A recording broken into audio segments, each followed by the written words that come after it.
Hello and welcome to this webinar provided by Vertical Aviation International, also known as VAI. My name is Chuck Street. I am the U.S. Western Region Representative for VAI, and it is my pleasure to serve as the host of today's webinar.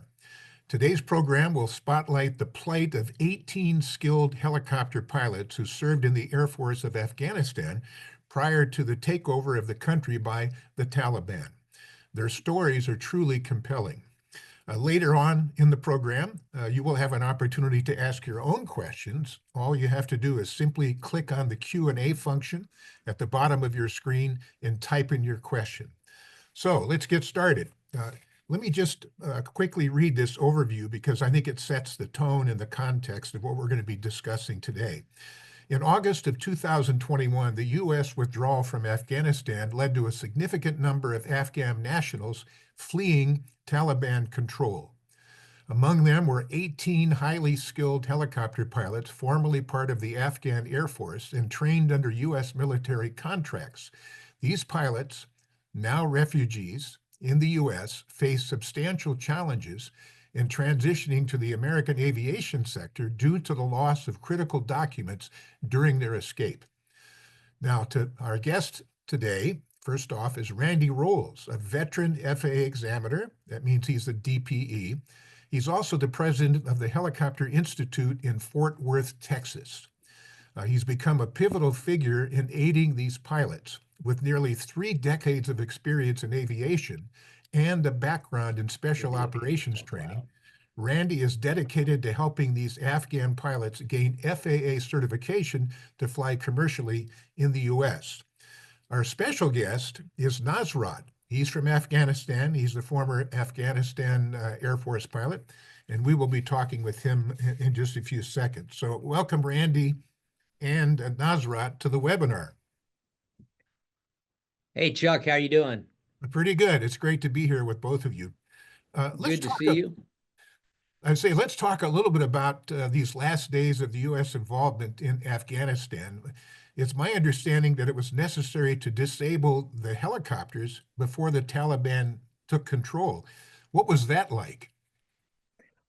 Well, I think before we get into it, let's just talk an overview, if you don't mind, for just a minute. I think as you teed up, they had to get out of Afghanistan based on the fact that the Taliban was coming in, the airport was getting turned over. I mean, there was a lot of things going on, and the records, that's been one of our greatest challenges that you put in, that a lot of the records were left there, they were destroyed, things of that nature. And I think what Nasrat's the best one to answer your question. His question was with some of the helicopters that were there, having to disable the aircraft and things like that before you left. Tell a little about what those last days were like.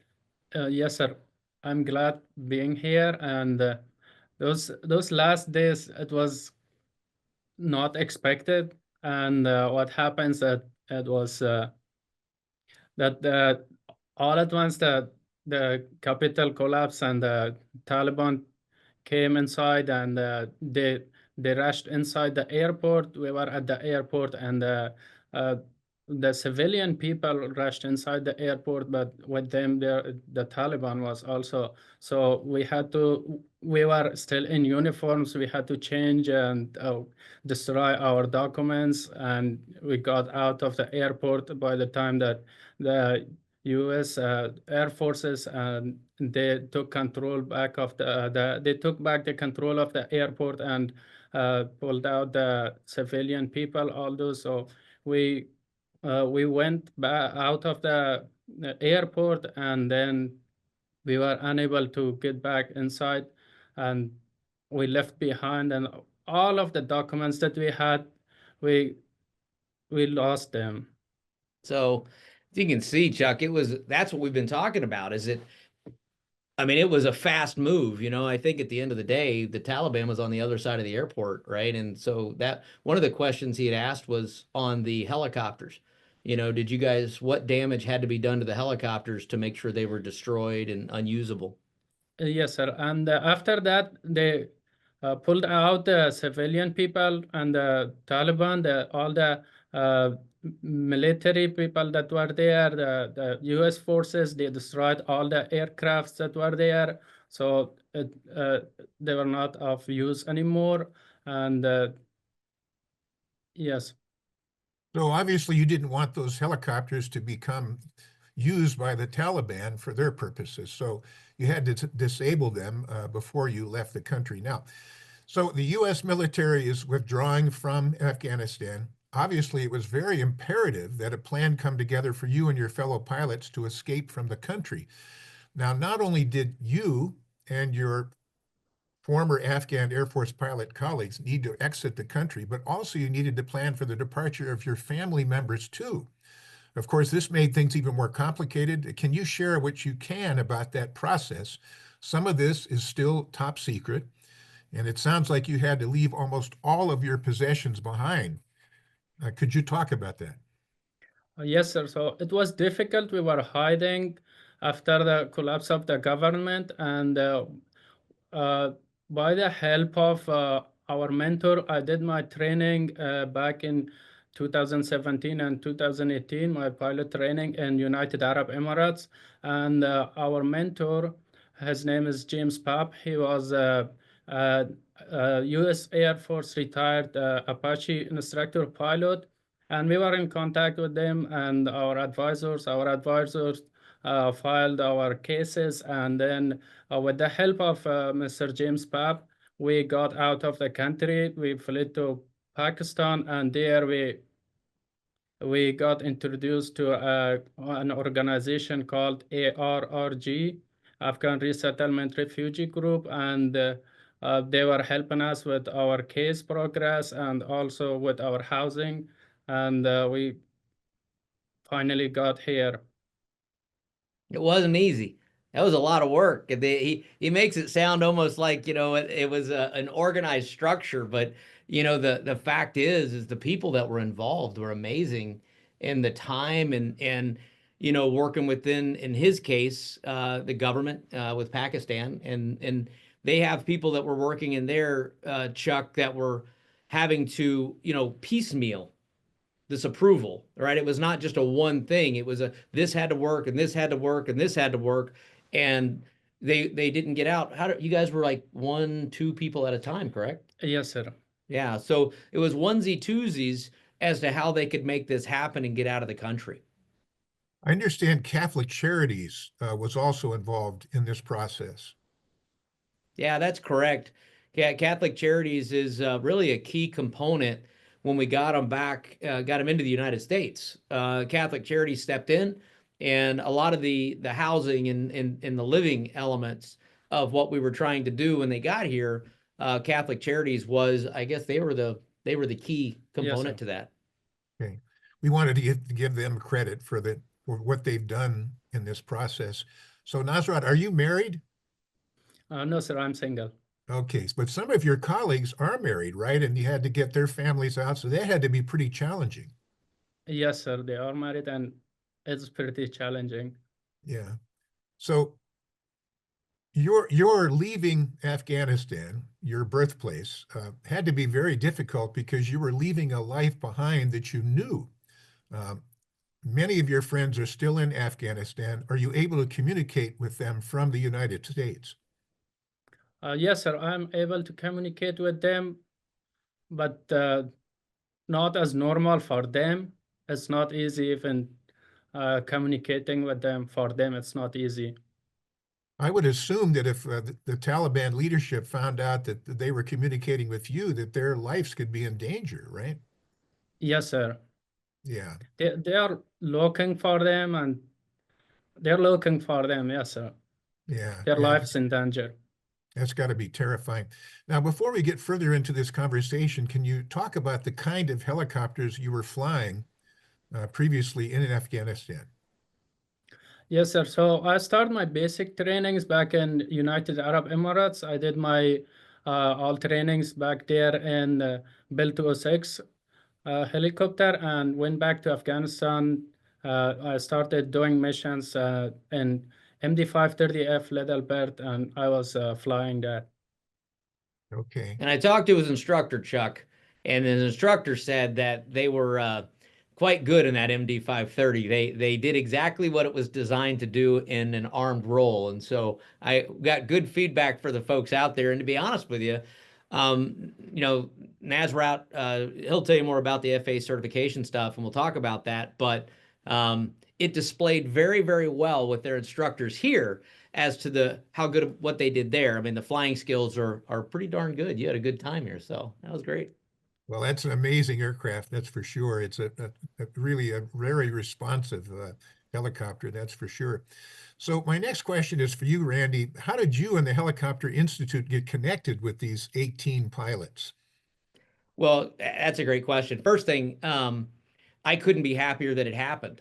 We were communicated with through some folks that had a history with the 160th, you know, the Army Aviation Regiment, and from the Special Operations community, and they reached out to me, and basically through that communication, it was pretty obvious this is the real deal. You know, you hear a lot of things and things get brought in. You're never really sure. This was validated right off the get-go, and all the dots started to come together, and it didn't take much at all, right? I mean, at the end of the day, as a good American, we understood if it was important to them, it's important to us, and we embraced the opportunity. We were able to, again, with the ARG group, we were able to get together with those folks, and it just started to happen. And really, our aspect of this, not only being an honor to work with these guys, but it was also secondary. The primary, which a lot of folks have to understand, it was to get them out, get them here, get them to the United States. They earned that, every single bit of it, and they're here, and you know, these are going to be great U.S. citizens, and that was the first role of the ARRG group, to get them here. And that's where Catholic Charities is so important, because not only did they get them here, they were embraced when they got here, and they're able, you know, to develop their lives. We had the opportunity secondary to say, hey, these are pilots. The world needs pilots, and they were good pilots. And so we had the opportunity to really go back and you know, try and start a road to make them pilots here in the United States. And that's where some of the roadblocks started to come in that we've talked about. Okay, we'll get to that. Randy, you and I had a conversation previously about these amazing pilots, and you commented on how gracious and polite these guys are, how grateful they are to be in our country, and how they pitch in with help around your facility. No, that's absolutely right. I mean, since we got here, everybody's been coming in working. So they actually, you know, have really they're part of the family. I mean, Helicopter Institute is, I've always say, it's a family business that turned into a business of families. Well, they've been brought into our family, and you know, we have company events, personal events that they're there, and they come to work every morning. I mean, what is it, 8 o'clock? You're here, right? I mean, Yes, sir. and they're early, by the way. So they're here all day, they're working, and then in between working, there's flying and things of that nature. So absolutely fully integrated into the organization, and we've gotten to know them personally. I mean, I think we had a lot of great time at Christmas and everything else with everybody being together, and it really is, when I say fulfilled to the organization, yeah, we were able to help out, but it's really been a two-way street. And I think anybody watching this, you know, when you get an opportunity at Verticon, the guys are going to be with us over there. When you get to meet them, you'll see what I mean. But you can see right now, I mean, just they're humble people. They've done a great job, and a true joy to get to know each and every one of them personally. I appreciate you sharing that. Let's talk about some of the challenges that these pilots face in their transition to becoming FAA certified commercial pilots. I know that one of the biggest obstacles is their lack of documentation, which chronicles their previous flight experience. Can you talk about that? Absolutely. As Nazrat had articulated, when they left, they had to destroy a lot of that history. And any pilot that's watching this, could you imagine trying to be early in your career and all of your documentation gone, you know, and now you have to go back and provide that documentation to be able to progress in your certification and be eligible for employment and so forth. And now we start talking about, well, it's not only gone, but that was also Afghanistan. And oh, by the way, there's really no recovery plan. So well, what I had to do is go back and figure out how do we put the puzzle pieces together. I want to take my hat off to the FAA. You know, I mean, there's a lot of good people in the FAA that understand this, but there are regulations by which we have to meet, and you know, we don't get to pick and choose those. They don't get to pick and choose those. But we were able to really go back and craft statements from previous instructors. Some of the folks are still at Fort Rucker, or excuse me, Fort Novosel, and they're over there. And I was able to reach out and talk to folks and put together a lot of the pieces to this. Also, some of their training was done through contracts. Raytheon, another great company, did a really good job helping us put some of these pieces together. And we were able to get them started. We got TSA approval. And the first two, Nasrat being one of them, got all the way to the point where they were able to start flight training. And I'm proud to announce, Chuck, I have to get the private, then the commercial. Well, he just completed his private pilot check ride a couple weeks ago and did a phenomenal job at it. So with really great comments from the examiner. I didn't do the check rides, even though I'm a DP. I'm just helping. I like to get the outside perspective. You know how I am about that. And these guys did a great job. So again, was the State Department involved in this process? You know, you've talked about the FAA and the TSA. They have lots of hoops that you have to jump through. So how's that going? Well, the TSA has been challenging, but I'll go back to your question. I think Department of State's been a little challenging sometimes too. So yes. Department of State was really at the beginning of the process because the State Department had to facilitate these guys coming over here. So they did a great job. They're here. Again, it's a process, right? The fact that they're sitting here right now, State Department, thumbs up. The FAA, as we talked about that, thumbs up. TSA was a little more challenging because when you go into flight training, again, they're starting their first FAA certificate, they had to go through TSA approval. Well, a portion of TSA approval is the background. Well, if you think about the background, with Afghanistan, the government collapsed. And so, you know, and the Taliban's not going to be very happy and helpful. So we had to recreate that. And the TSA, even though, you know, it's been limited communication, they were able to get it done, got us approvals, and here we are. We got guys holding the FAA certificates. So my hat's off to them as well. It's a challenging situation for everybody involved, but we're getting it done. And that's a thank you to all of those involved in the process. Well, I'm impressed with your perseverance and patience, because that's obviously what it takes. Can you talk about the curriculum that you're following in the retraining process with these guys? Well, it's more of a validation. Great question. It's more of a validation. They are pilots. I'm familiar with the ones that were trained at Horizon and some at the United UAE. There's a school, Horizon Academy, whom I work with and know them well. So being able, I know where they came from with the contract. I know what they were taught. Able to talk to their instructors and the leadership that they were working with. Again, it's been a program.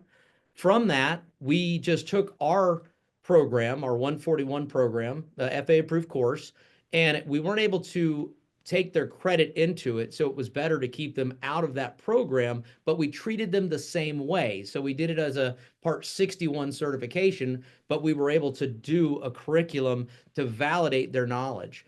And the flying was easy. I mean, I think the flying was the easy part. Some of the challenges with getting them, we trained them up in a Robinson helicopter. They went with a totally different aircraft, and having been military trained, they went to a Robinson with the T-bar and everything. And I mean, it was easy. They just went right to it. And they soloed. That was something that was different. Went out and flew by themselves. And so they got to spend a lot of time by themselves in the helicopter. And to answer your question, what we did was we went back and validated proficiency first. And the proficiency was there. The secondary was the regulatory aspect. We went through and made sure that all of the elements, we knew they had total time because Raytheon gave me graduation certificates of what they did in total time. So that was good. But the elements in there were different. We went back to the regulatory elements. We filled them in, completed it, and they're eligible for their check rides. And I think they have a commercial check ride Saturday, right? Yes, Saturday. Yeah, so Saturday is his commercial check ride. So he's got his total time, he'll have his commercial certificate, and then moving out into the industry. So that's how we did it. Okay, well, that's great. Again, I'm so impressed with your positive attitude about all of this. And well, they made it easy. Okay. They're good at what they do, so it actually worked out. Nasrat, one of the things I've encountered with people who are coming here to fly. So English is your second language. Is it a little intimidating to listen to the tower controllers? Yes, sir, it is, but not too much. It's just the accent sometimes. It is. And plus, we're in Texas, Chuck, so he gets a double whammy. You get that Texas drawl, right? A little bit. So obviously, the terrain in Texas is a lot different than Afghanistan. Whenever I see video or photographs from Afghanistan, you get a lot of mountains there. So I assume that you were operating in that environment when you were in Afghanistan. It's got to be a lot easier to not have to avoid any mountains in the flat prairies of Texas, right? Yes, sir, it's almost all over the country, mountainous areas, and here uh, the aircraft is happy. Low altitudes, Yeah. flat areas. It's good here. Yeah, you don't have those density altitude challenges, although in the summer, I guess it gets pretty hot and pretty humid, right, Randy? And so, It does, but far different, as you said. So the fact that they have, all the pilots have great mountain experience. I mean, they were in hot and high, and so that's for their future as commercial helicopter pilots, especially with the VAI members that are watching this. These guys are going to be ready to go out into the field in the future, and it's great to have that experience because it's very unique. That they bring with them, and they demonstrate that, right, when you're going through even here, the thought process of how they fly, what they're doing, paying attention to it really reflects positively on their background and how they were taught. yeah, for sure. So how are some of your colleagues doing? They are doing good. They are here, some of them, and they are doing good, sir. Okay. I think that if it was me in your situation, I'd be almost terrified. But it sounds like you're adapting really well, and obviously you're a natural born pilot, so I commend you and your colleagues. So obviously this certification cost money. Uh, Randy, what is the approximate cost, say, per pilot to complete the process? Well, I think right now, what we've done is I would say we're probably at 25,000 per and another 10,000, or so. And so you're probably looking at about 40,000 per. And the reason it's there, and again, that's even in the R22, is in the R44 for the instrument piece that's coming up soon. But again, we're not doing a full program, so it's just filling in the gaps. But even filling in the gaps becomes a little bit of a requirement, because if you don't have documentation on cross country, if you don't have documentation on total dual instruction, if you don't have documentation on the any solo flight or having never done solo flight, those are some of the things that we have. And plus, to be very frank, there's flight time, even though they know how to fly, just in the airspace to go out and work the traffic patterns. And we're in Dallas, Fort Worth. It's pretty complex here. And if you can do it here, you can do it in a lot of places. So the complexities of going in the DFW and doing some of the transitions, and they're doing a great job, but it just takes time. And that's where some of that cost comes from. So, so obviously it takes money, financial support. So what kind of external support are you getting? Is there a GoFundMe page where people can visit to help out financially? Yeah, so the Afghan refugee rescue group, they have been very, very good, and we can provide. They do have a GoFundMe for this, but as of right now, we've gone out and we've tried to work through a lot of different organizations to help out. We've had a lot of conversations with people, and I'll be very, very frank, if I may. I think we're probably dealing with, in time, a lot of folks have what we call a little bit of Afghanistan fatigue. There's been a lot of conversations over the years, and it happens. It happens over time. And these guys, it took them 3 years just to get out. So they're on the back end of where people were looking in the rearview mirror of what they're dealing with. They've had to live through it. Now they're here, and we have found a lot of challenges to help out. So Helicopter Institute, along with the ARG group, have been able to get this thing moving forward, get it paid for internally, and that's what we plan as long as we can to continue doing that. But absolutely, I mean, really, that's why we want to talk to operators, the folks that we have out there from VAI's perspective that are great members with our organization that have opportunities that may, help out with some of these opportunities. That absolutely is welcome. We have great pilots that they're going to be and coming to our organization, as you well know. And we absolutely have some help that we could seek, and we would appreciate some of that because it is hard to do. But that's where we stand. But as of right now, we're just trudging along as best we can. Well, kudos to you and your wife, Samantha. You own and run the Helicopter Institute, and obviously, as a partnership, you're overseeing all of this. So way to go. That's very admirable. Um, by the way, in just a few minutes, we're going to give our viewers an opportunity to ask their questions. All you have to do is simply click on the Q&A function at the bottom of your screen and just type in your question. And we'll get to as many questions as we can, because I think this is a really interesting story. So Randy, you're a member of our VAI board. You've been very committed to vertical aviation for, like you say, 3 decades. So you have a perspective. So why is their integration into the U.S. aviation industry important? Well, at the end of the day, let's go with the most basic elements. We have a lacking right now of qualified helicopter pilots and aviators, really aviation industry wide. So any pool that we can pull from is a critical aspect to it. But I want to go a step to the right, and that is that, again, these guys were brought to us. This group was brought to us because of our young men and women in United States military service that these guys they assisted, they helped.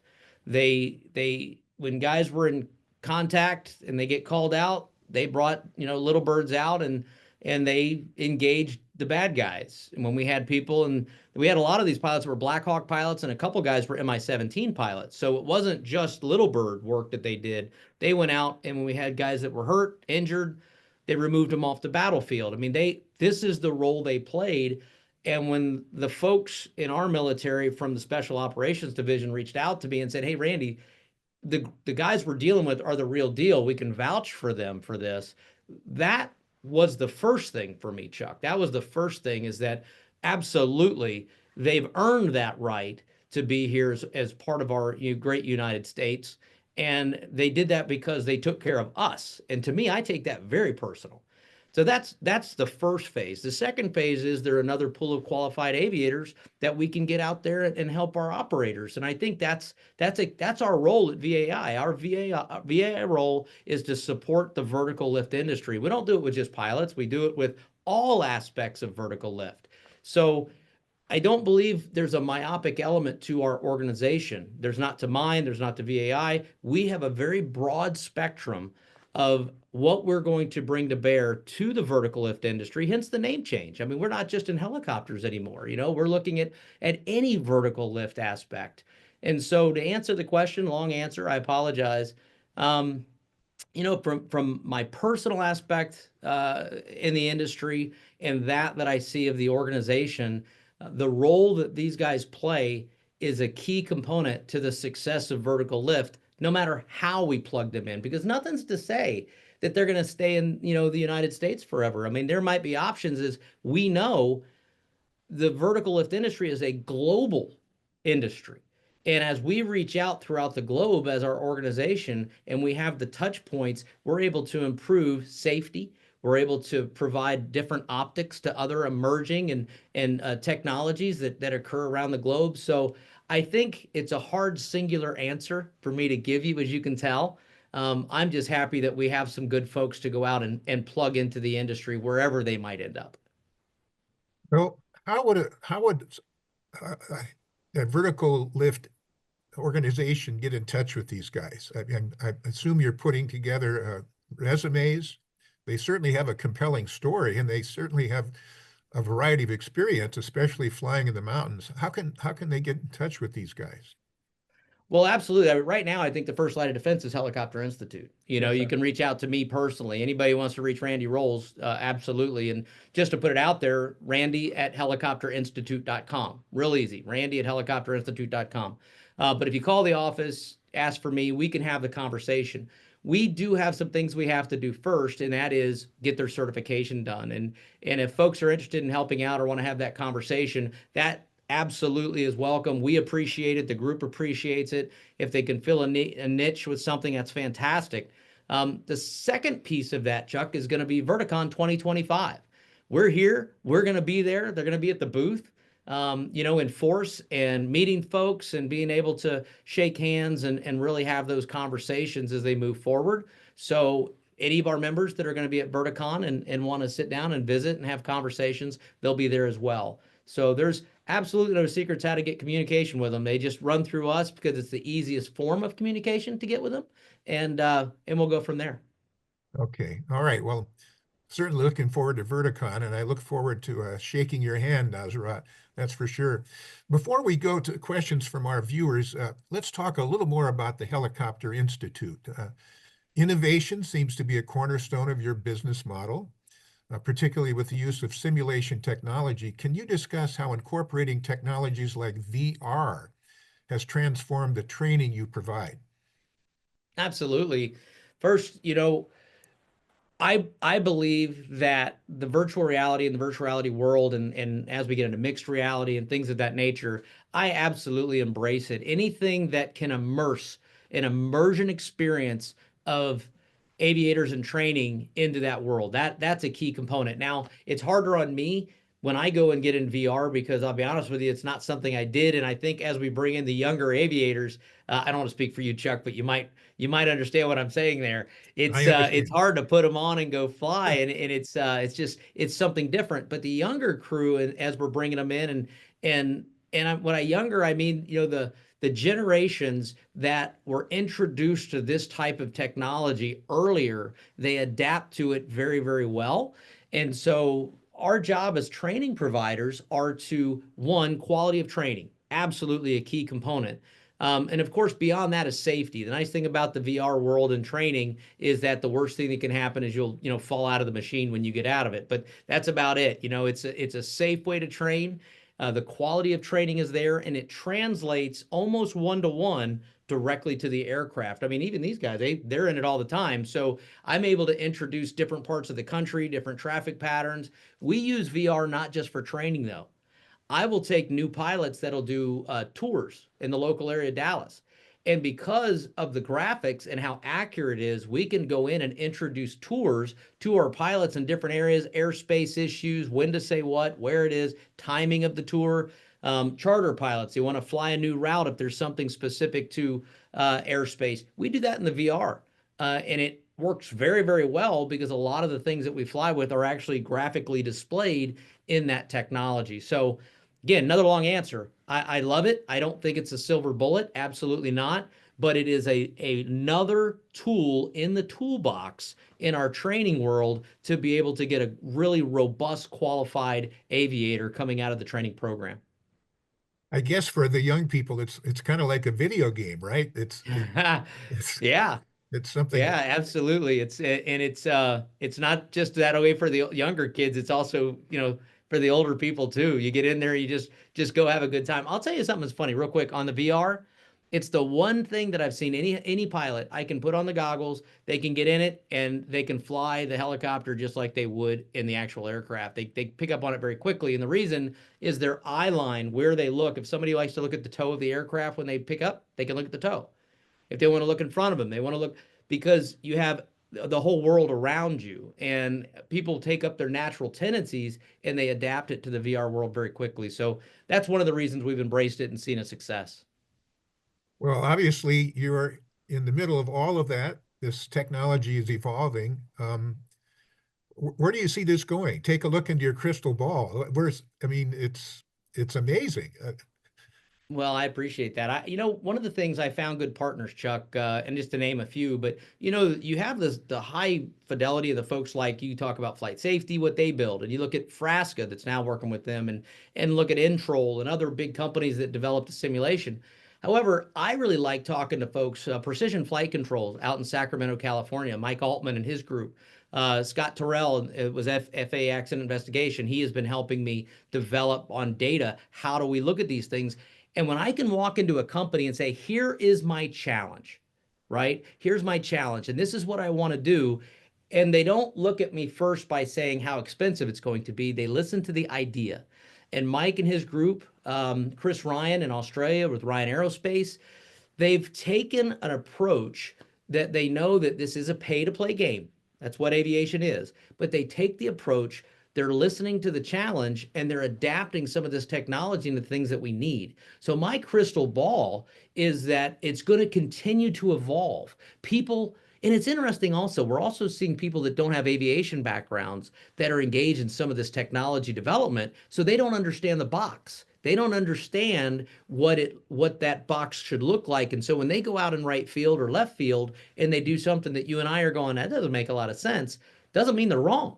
It means they've not been infected by our culture that we've developed in all these years of flying. And that part to me is what's exciting. And we see that in all us aspects of business and things today, how people are getting outside of the box. And for aviation and helicopter, vertical lift aviation, it's exciting. Just open your eyes and look around. And I think that literally, whether it's an operational aircraft or something we're doing in training, the mindset of new technology and how we're adapting, it's happening everywhere.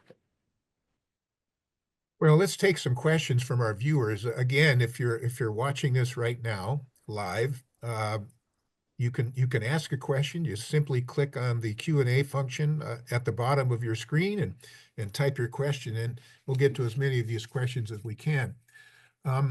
So far, this is from Al Wood, who's from Poughkeepsie, New York. He said, how has the community and the wider aviation industry responded to your efforts with these pilots? Those that know, those that are aware of the people, I think they've responded very, very well. A lot of it's local, people, because they're flying here all the time, right? So the local folks, it's been a hard message to get out. It really, really has. Just simply, this is a great effort right here to let people know. But, to answer your question, first thing, thank you for your question, and thank you for being a part of this webinar. That's the first thing I think as a group here, we really appreciate all of you that participate. But to answer the question, it's been embraced well. When people hear about it, they meet them, they see what we're doing, and they appreciate the efforts on all parts. Absolutely. Well, here's another question, and it has to do with Texas. Lori Plain from Chico, California. She wants to know if Nasra has a cowboy hat yet. Yes, sir. Yes, he does. So it's a great question. It's a great question. It's absolutely relevant. I think that was day 2, but it's okay. That's the way it works here. I guess it's pretty hard to be at your facility and not at least have a cowboy hat in the car, right? And usually a set of boots, but that's it just happens. So yeah, for sure. So so what would okay, so here's someone else. It's Matt Favorite, who's actually from the Los Angeles area. He is curious about Nazra. What does the future look for you? I mean, what do you see in your future, and what is your wish list? Well, in the future, from in my career side, I'm seeing myself being a good pilot in the industry, and yes, sir, being a good pilot in the industry. what kind of flying do you think you want to do after all the training? Where do you see yourself flying? What mission type of problem? Maybe the search and rescue, medic, these two. So air ambulance Helping work, people. yeah, firefighting, things like Yes, sir. that. We've had these conversations, and a lot of these guys just want to take these skills that they've been given, and in their home country, it's always been used in war, in battle. And the theme, I think through everybody when we talk, the theme is that they would prefer to use these skills to help people, not to harm. And I think that's something we can all appreciate. you know. Absolutely. Well, this is not really a question. I guess it is a question, but it's an anonymous attendee, and it said, I want to read this to you because it's pretty cool. It says, "Thank you for helping these Afghanistan Air Force heroes. I'm a former instructor pilot who taught the AAF in Afghanistan. I completely agree with everything said about what happened to these great people. They are honorable men, great pilots, and people I have trusted with my life. I left Afghanistan in the summer of 2021 and can confirm all of their struggles as I helped validate their emergency visa request with significant difficulty. I might be able to access some online flight records or qualification certificates for some of the pilots from my former company. Um, would would you be able to use this information to help with the certification?" Well, first, thank you. I want to say that as thank you very much for being a part of this webinar. I said, and providing that offer. Randy at helicopterinstitute.com. Let's reach out, please, and then we'll just have a conversation, and let's communicate. And the names that I have, if there's something that you can help with and you're willing to do that, we will absolutely appreciate that. The other part that's really cool, if we've got some of the folks that you've worked with, I'm sure they'd love to talk to you and say hello. That's another thing that's been really a kind of a cool experience out of this, Yes, sir. is we've been able to reach back in history. And when a lot of these guys, including your viewer, in the times that they were friends and working together, weren't the best of times. And so being able to have those communications later in where we are today is a much better environment, and it provides it's taken a memory and making a great memory out of it, and being able to participate. So thank you very much. Please, again, Randy at helicopterinstitute.com, send me an email. Let's sit down, let's communicate, and we'll go from there. Really do appreciate that.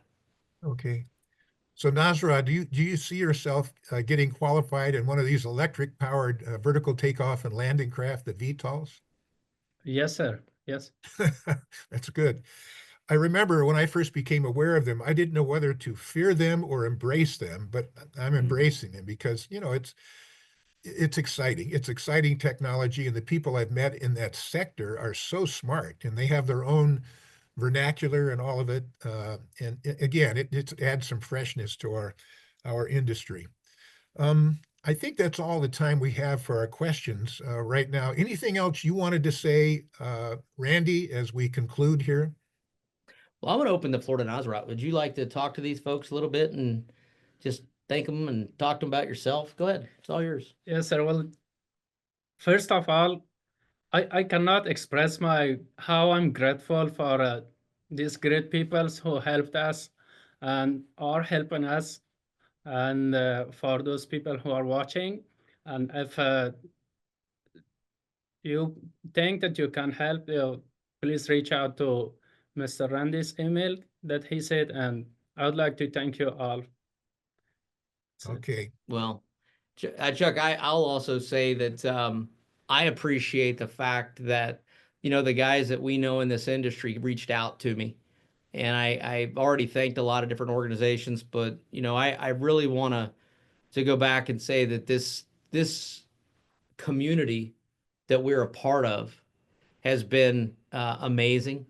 The ones that we know, the people that have introduced themselves, the people that have come out, just like the viewer introducing, an opportunity to help out.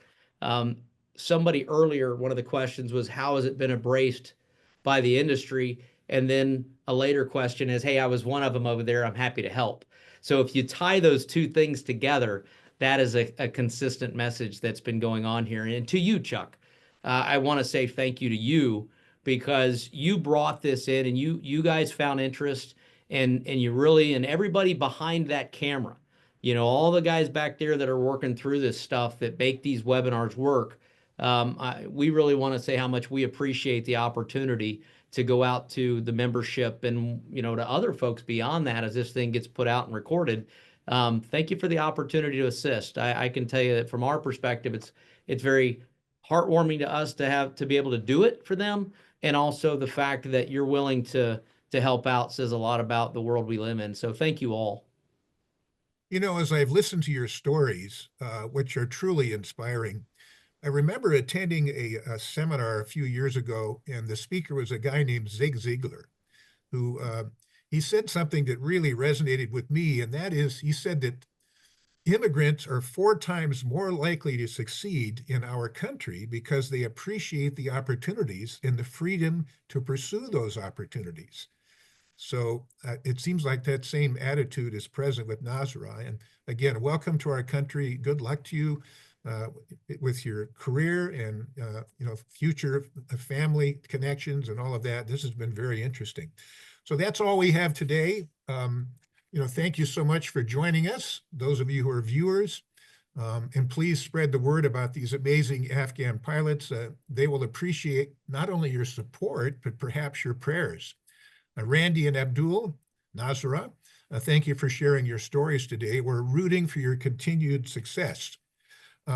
So thanks to everybody else who are viewing today. Our next VAI webinar, it will be on the 20th of February, next month. The title of that webinar is First Flight After Maintenance. We hope to see you there. Until then, be safe, fly safe, and we'll see you very soon. Today's webinar was produced by Bailey Wood. Technical assistance was provided by PJ Barber and Jay Clark. Until next time, keep the rotors turning and let's continue powering up.